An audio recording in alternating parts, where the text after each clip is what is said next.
पप्पू कुमार है, दिनेश नायक है, प्रदीप कुमार है, उपेंद्र महतो है, अजय महतो है, गोविंद महतो है।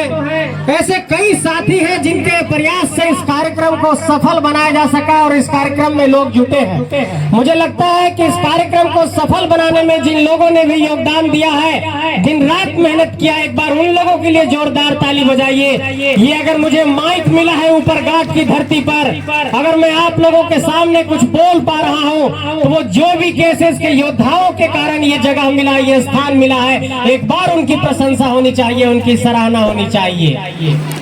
लेकिन एक बहुत बड़ी बात जो मैं कहना चाहता हूँ, और एक बहुत बड़ा बात तो इनके कहल चाहो यो चाची साहब, दीदी साहब, माँ साहब कि सामने जो यहाँ फोटो लगल हो टाइगर जयराम महतो के, पता नहीं सब गोटे होकर घर तो नहीं देख ले होगा, सब गोटे घर तो नहीं गेल होगा, लेकिन वो आदमी के देख क्या जो एक बीमारी हो गया है, तेलंगाना से हैदराबाद से इलाज चल रहा है, लेकिन बोकारो में वेदांता में हम इनके साथी पर, आंदोलनकारों साथी पर जब लाठी चल रहा है और जब पुलिस की लाठियां चलने लगी, तो हमारे भाई घर के बिस्तर पर आराम कर रहे थे, उनको हम लोगों ने रोका कि दादा आप मत जाइए, बोकारो में आपकी तबीयत ठीक नहीं है। उन्होंने कहा कि हमारे लोग लाठी खा रहे हैं, मुझे मौत मंजूर है लेकिन मौत मंजूर नहीं है, और वो बोकारो की धरती पर गए और ये सिर्फ वेदांता से लड़े।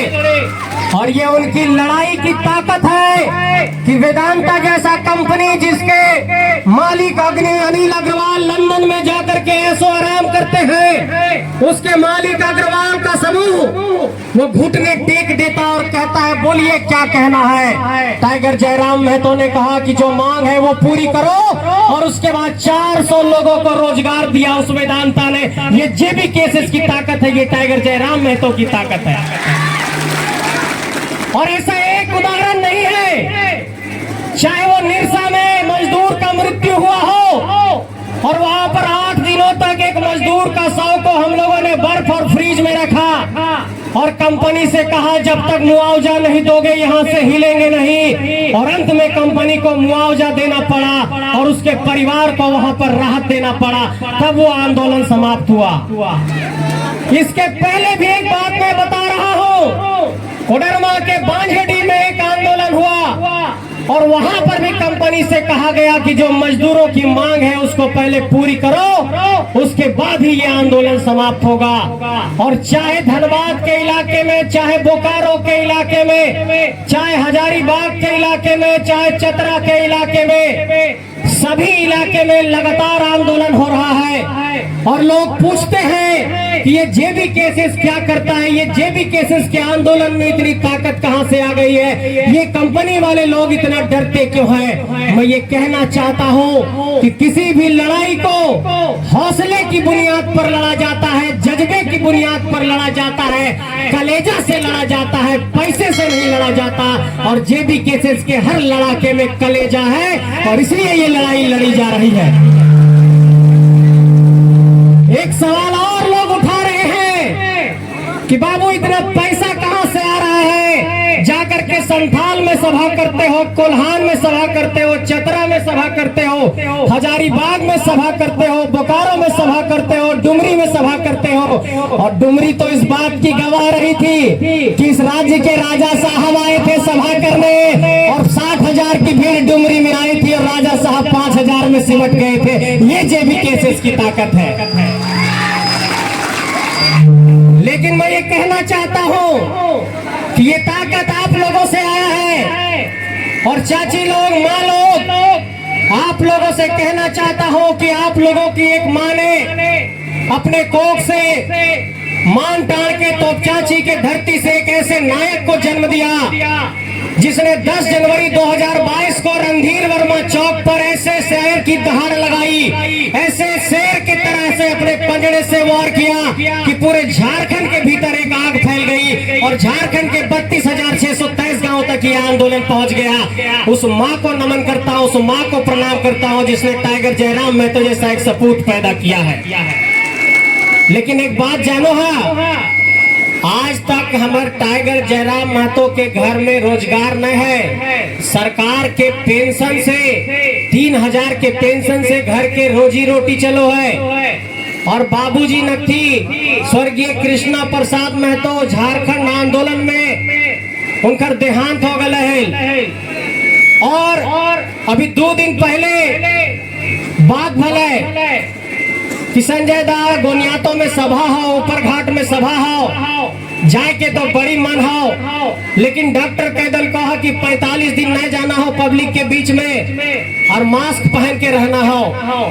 आप सोचिए उस व्यक्ति की ताकत को, उस व्यक्ति के जज्बे को, उस व्यक्ति के हौसले को, उस व्यक्ति के संघर्ष को, जो लगातार संघर्ष करते हुए झारखंड के अलग अलग कोने में सभा कर रहे हैं, आंदोलन कर रहे हैं। और पिछले 2 सालों में ऐसा कोई दिन नहीं रहा है कि वो रात के 10 बजे कभी सोए हो, हर दिन वो सुबह 4 बजे सोए हैं। उस व्यक्ति के संघर्ष को आपको सलाम करना होगा और आपको ये मानना होगा कि झारखंड की धरती से एक हीरा निकला है। और जिस तरीके से झारखंड में कहते हैं कि धनबाद में कोयले है, डायमंड है, ब्लैक डायमंड है, काला हीरा है, ठीक उसी तरीके से टाइगर जयराम महतो हमारे एक झारखंडी हीरा है। और अगर इस हीरे को आज हम लोग नहीं संवारे, आज नहीं सजाए, आज उनको नहीं बचाए, आज उनका संरक्षण नहीं किए, तो ये झारखंड की धरती फिर से इस तरीके से कोई आंदोलन नहीं खड़ा कर पाएगी। और आज की तारीख में झारखंड के भीतर किसी नेता में इतनी कुव्वत नहीं है कि महाराष्ट्र में जहां पर मनसे राजनीति करता हो, जहां पर शिवसेना राजनीति करता हो,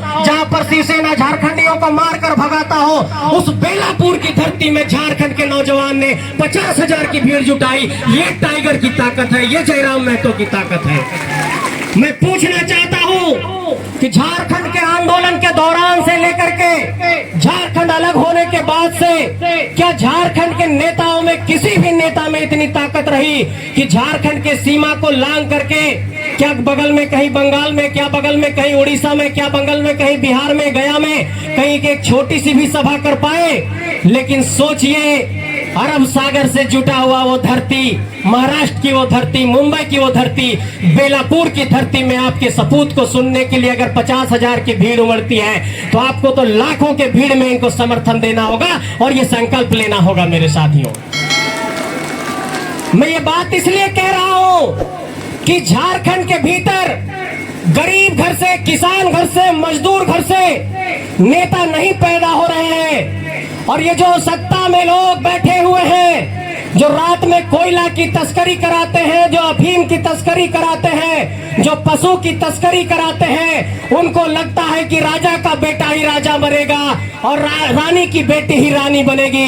लेकिन हम ये कहना चाहते हैं कि इस मिथक को तोड़ देंगे, इस अध्याय को तोड़ देंगे और किसान और मजदूर का बेटा भी नेता बनेगा, ये साबित करके दिखाएंगे। ये कहना चाहते हैं आप सबसे। और लोग कहते हैं कि ये बात कैसे कह रहे हो, मैं नाम नहीं लूंगा, लेकिन मैं आपको ध्यान दिलाना चाहता हूं, सबके प्रति मेरा सम्मान है भाव में। लेकिन आज डुमरी की ही सीट को देखिए, बहुत सम्मान रखता हूं, जो नेता हमारे बीच नहीं रहे, आदरणीय टाइगर जगन्नाथ महतो जी।